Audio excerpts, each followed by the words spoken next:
लोकसभा चुनाव के लिए विपक्ष के इंडिया गठबंधन के सामने सबसे बड़ा सवाल न साझा रैलियों का है, न कमेटियों के गठन का और न ही किसी कॉमन मिनिमम प्रोग्राम का।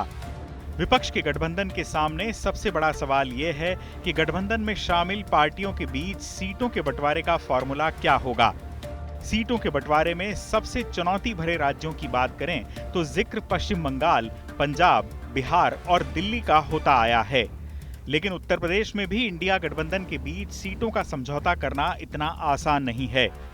यूपी में फिलहाल 3 पार्टियां इंडिया गठबंधन में शामिल है, समाजवादी पार्टी, कांग्रेस और आरएलडी।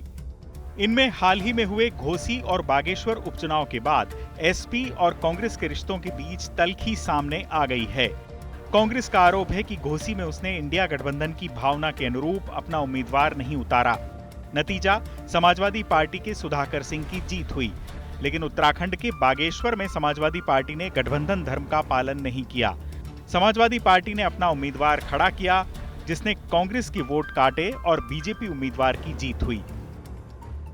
हुए कांग्रेस ने निर्णय लिया कि हम लोग इंडिया गठबंधन को यहाँ पर समर्थन, कांग्रेस का उनको पूरा समर्थन समाजवादी पार्टी को। लेकिन समाजवादी पार्टी की बात आपने कहा, मैं उसको कहना चाहूंगा, लेकिन यही उपचुनाव उत्तराखंड में बागेश्वर में हुआ, वहां समाजवादी पार्टी ने कांग्रेस प्रत्याशी के खिलाफ अपना प्रत्याशी उतारा, जिसकी वजह से इंडिया गठबंधन का प्रत्याशी हमारा बागेश्वर में चुनाव, हमारा वहां का बागेश्वर का प्रत्याशी 1600 वोट से हार गया और समाजवादी पार्टी का प्रत्याशी 2200 वोट पाया। तो ये बड़ा मन कांग्रेस दिखा रही है, कांग्रेस सबको लेकर चल रही है। अब ये उनकी सोच है, वो हमारे साथ रहेंगे या क्या करेंगे। अजय राय ने कहा कि अक्सर कांग्रेस से मांग की जाती है कि वो बड़ा दिल दिखाए। कांग्रेस ने घोसी में बड़ा दिल दिखाया, लेकिन समाजवादी पार्टी ने बागेश्वर सीट पर बड़ा दिल नहीं दिखाया। यूं भी समाजवादी पार्टी और कांग्रेस के बीच लव हेट रिलेशनशिप का खेल चलता रहा है। साल 2017 में यूपी विधानसभा चुनाव समाजवादी पार्टी ने कांग्रेस के साथ मिलकर लड़ा था। हालांकि योगी की एक तरफा जीत के बाद ये गठबंधन चल नहीं पाया, जिसके बाद अखिलेश यादव और राहुल गांधी के बीच दूरियां बढ़ गईं। धीरे धीरे अखिलेश ने इस गठबंधन को तोड़ दिया। हालांकि इसके बाद 2019 के लोकसभा चुनाव में समाजवादी पार्टी ने राहुल गांधी की सीट पर अपने प्रत्याशी को नहीं उतारा था। इसके जवाब में कांग्रेस ने भी एसपी के गढ़ मैनपुरी में अपने किसी उम्मीदवार को नहीं उतारा। इसके बाद 2022 में हुए विधानसभा चुनाव में कांग्रेस ने अखिलेश की करहल सीट पर अपना कोई उम्मीदवार खड़ा नहीं किया।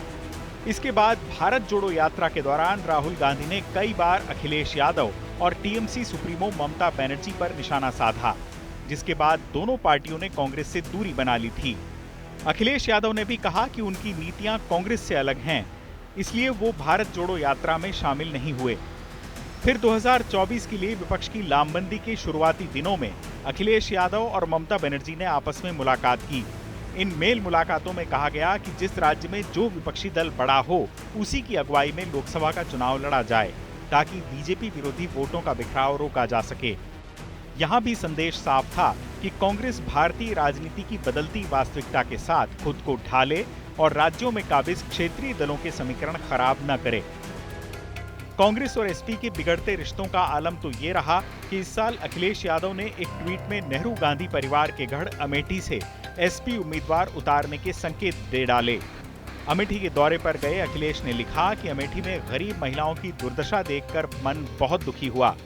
यहाँ भी हमेशा वीआईपी जीते और हारे हैं, फिर भी यहाँ ऐसा हाल है तो बाकी प्रदेश का क्या कहना। अगली बार अमेठी बड़े लोगों को नहीं, बड़े दिल वाले लोगों को चुनेगा। समाजवादी पार्टी अमेठी की दरिद्रता मिटाने का संकल्प उठाती है। गौरतलब है कि समाजवादी पार्टी अमेठी से अपना प्रत्याशी खड़ा करने से परहेज करती रही है। अब करीब आते लोकसभा चुनाव के साथ इंडिया गठबंधन को देर सबेर अलग अलग राज्यों में गठबंधन के लिए अपनी स्थिति साफ करनी ही होगी। फिलहाल अजय राय के बयान से ये साफ है कि इंडिया गठबंधन की पार्टियों में एक दूसरे के खिलाफ प्रेशर पॉलिटिक्स का खेल शुरू हो गया है। जहां तक समाजवादी पार्टी का सवाल है, वो यूपी में खुद के लिए बड़े भाई की भूमिका चाहती है। घोसी में जीत के बाद पार्टी के मनोबल में भी इजाफा हुआ है। लेकिन अजय राय भी ये दर्शाना चाहते हैं कि कांग्रेस कोई भी चुनावी समझौता झुककर नहीं करेगी। अगर बात अखिलेश की करें तो उन्होंने अब तक यूपी में कांग्रेस को सीटें देने में दिलचस्पी नहीं दिखाई है, बल्कि अखिलेश ज्यादातर बार कांग्रेस के साथ अपने संबंधों पर चुप्पी साधे रहे हैं। जिससे उत्तर प्रदेश में इंडिया गठबंधन के भविष्य के बारे में तमाम अटकलें लगाई जा रही हैं। बात साफ है कि मोदी सरकार को सत्ता से बेदखल करने की बात करना ज्यादा आसान है, जमीन पर गठबंधन का खाका पेश करना कहीं ज्यादा मुश्किल। चुनाव आज तक।